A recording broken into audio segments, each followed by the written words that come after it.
All right, ladies and gentlemen, welcome to the Center Field. Once again, I'm Will, and as promised, I will be covering the Western Conference playoffs. They're already in full effect. All teams are set, and here we go. So, just like I did yesterday when I covered the Eastern Conference playoffs, I just want to tell you exactly what I'm going to do.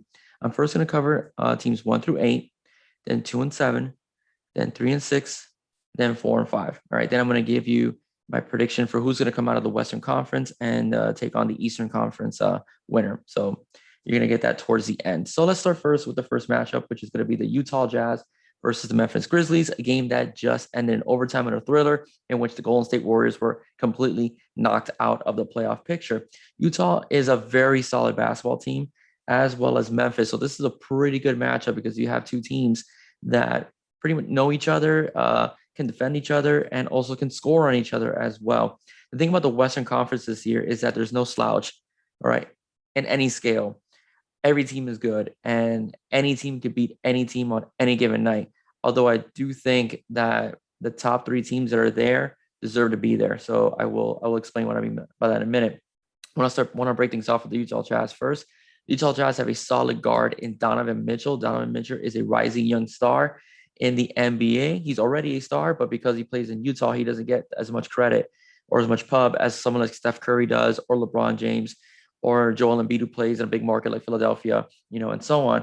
Mr. Mitchell averages about 24 points per game. All right, but he's assisted by Rudy Gobert, who is a defensive monster and a rebounding monster, averaging 13 rebounds a game and nearly 3 blocks per game.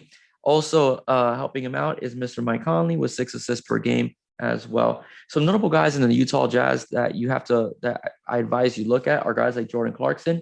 He's a point guard that averages nearly 19 points a game.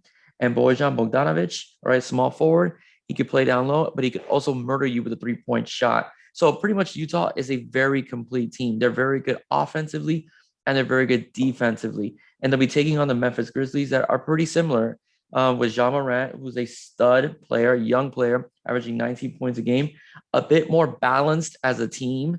All right, as Ja Morant is also assisted as well by other players. You have Jonas Valanciunas, who averages about 12 rebounds per game. And you have Desmond Bane, when 68 games played, averages about 43% from the 3-point line. So this team could be deadly from the outside as well. And Ja Morant can kill you off the dribble and could also nail the 3-pointer as well. So these teams are very well matched, I would say, for being a 1 and 8 seed.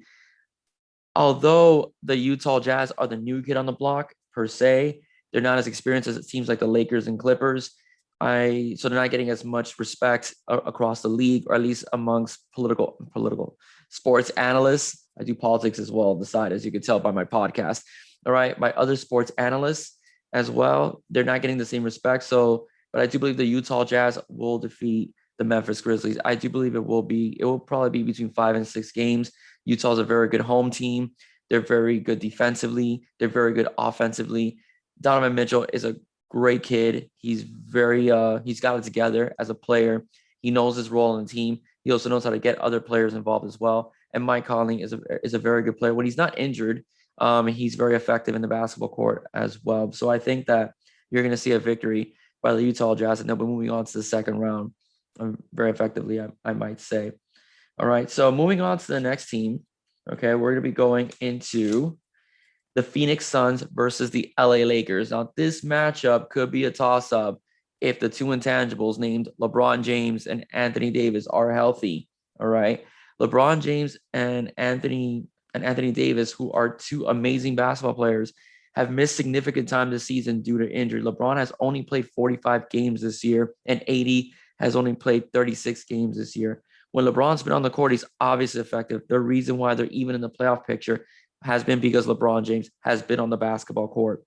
Anthony Davis is also a great player. As a matter of fact, last year in the NBA Finals, I felt that Anthony Davis should have won the MVP, not LeBron James, because when AD was in the game, the Miami Heat struggled against the LA Lakers.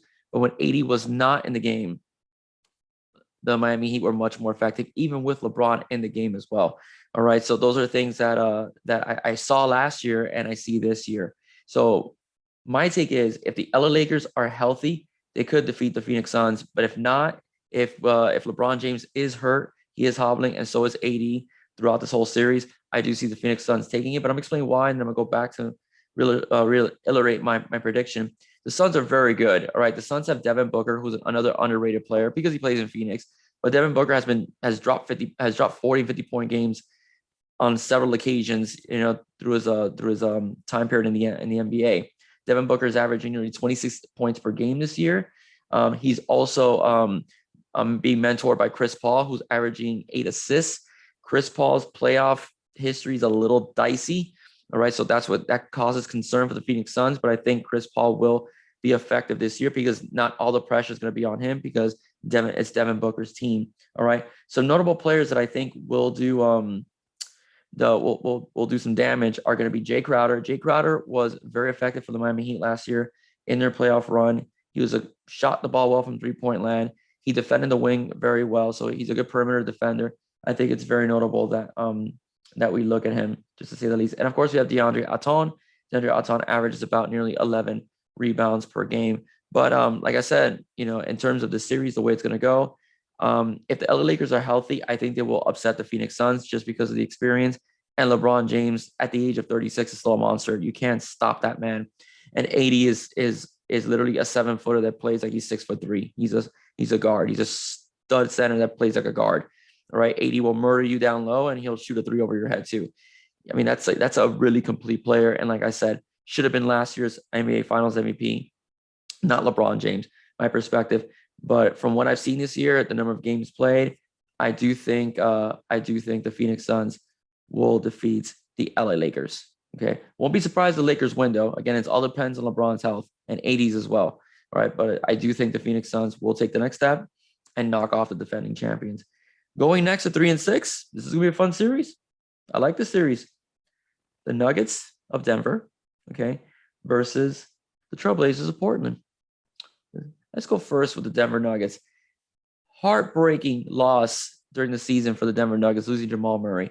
Jamal Murray was an absolute beast last year for the Denver Nuggets, right? He was a playoff MVP for that team. I mean, driving off the dribble, shooting threes, leading his team back from a 3-1 deficit to take the series. I mean, he was just phenomenal for that team. Then you have Nikola Jokic, who was in the MVP conversation. Jokic is averaging nearly 27 points a game. All right. And he has an average of 10 rebounds per game. The Nuggets do have a nice team, though. They do have guys like Eric Gordon. They have Paul Millsap as well.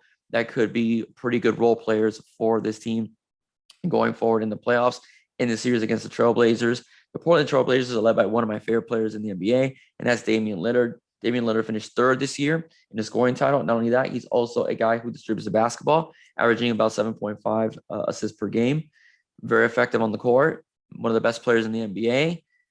I wish he was on my team, to be honest with you. I mean, I like our point guards, but Damian Lillard is he's just a savage out in that basketball court. So I also like Enes Kanter. Enes Kanter with his 11 rebounds per game is good on the low block and gives Portland a fighting chance of the rebound department. Now, Jokic is a good rebounder, so it's going to be a tough time for Enes Kanter, but nonetheless, I do believe they practice good rebounding skills. CJ McCollum in 47 games, averaging 23 points. That's a great compliment to Damian Lillard. All right. Another compliment is Derrick Jones Jr. Derrick Jones Jr. is dangerous when you throw the ball for alley-oops. He literally can jump out of a gym, per se. He's also a very underrated wing defender, very instrumental, again, for the Miami Heat last year in the playoffs because of the fact that he's able to defend the perimeter against anybody pretty much. So he's not easy to shoot a 3 over him. So he'll be on your tail, to be exact. And of course, you can't forget Carmelo Anthony, who doesn't seem to go away. All right. But he's found a home in Portland. All right. Carmelo Anthony is still showing that he's a pretty good shooter for the Portland Trailblazers. And that's why I think the Portland Trailblazers will take the series. I do believe it will go 7. All right. I think these two teams are very well evenly matched. But I do however believe that Portland does have the better team. All right. Altogether, they have a better bench. But again, depth does matter. And if the bench does what it's supposed to do, the Portland Trailblazers will win. And I do see the Portland Trailblazers maybe even taking a bigger step this year in the playoffs. We'll see. All right, we'll see. But this is Damian Lillard's series to lose. All right, not having Jamal Murray does play a key role. If Jamal Murray would have been on that team, I would have picked the Nuggets because I do believe that with Jokic and Murray, there they should be able to defeat the Portland Trailblazers that might even compete, in the conference finals and even in the NBA finals as well against the Eastern Conference representative, but not this year, not without Jamal Murray. Okay. All right. Now we're going into our final one, 4 and 5. Right. So 4 and 5, we got the LA Clippers, who are feeling the heat and pressure, versus the Dallas Mavericks. Okay. That's going to be that's a very interesting matchup. I do think this series is also going to go 7, but I'll tell you my winner in about a minute. All right, the Clippers are led by the quiet one, Mr. Kawhi Leonard. Where everywhere he's played, he's been an absolute stud. He was a stud in San Antonio. He was a stud over in Toronto, which gave him a championship, and he's been good for the Clippers as well. All right, then you have Ivica Zubac. All right, stud, pretty good rebounder. You have Serge Ibaka, all right, as well. You have Rajon Rondo, the wild card, who could provide veteran leadership. I'm not sure that Rajon Rondo is going to be absolutely amazing. He does provide veteran leadership, and he does have a good grasp of the court. So when he's in the game, he is effective, especially at distributing the basketball. But I do think this series is going to go the way that Paul George goes. Last year, Paul George was a disappointment against the Denver Nuggets. He needs to step up this year. And people say that he's not a playoff guy. He is a playoff guy. When he was playing for the Indiana Pacers, he gave the Miami Heat some fits. All right, when the team was led by LeBron James. So Paul George has got it. He's just got to get it together for this playoff series for this team. All right, and if he gets it together, you're going to see some damage being done. All right, some real damage being done by the LA Clippers. The Dallas Mavericks, however, are a very solid team, as good at home as they are on the road. All right, pretty evenly matched record-wise in those two categories. They're led by the young Eastern European sensation, Luka Doncic, right, who averages nearly 28 points per game, 8 rebounds, and 8 assists. Does it all for the team. All right, Luka is an absolute savage on that basketball court. He's very difficult to guard because he can kill you off the dribble. Okay, he can kill you with a jump shot. He can kill you with a 3.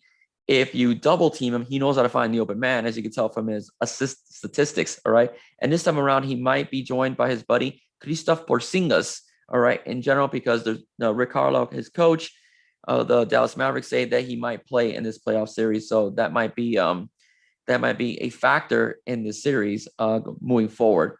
Then you have, of course, the Dallas Mavericks. Again, continuing to talk about the Dallas Mavericks, we have Tim Hardaway Jr., who has been a phenomenal player, averaging 16 points per game. And quietly, Josh Richardson, who's a good defender, is averaging about 12 points per game as well. But in this series, I have to say I will go with the LA Clippers. I think they take that next step, all right, as well.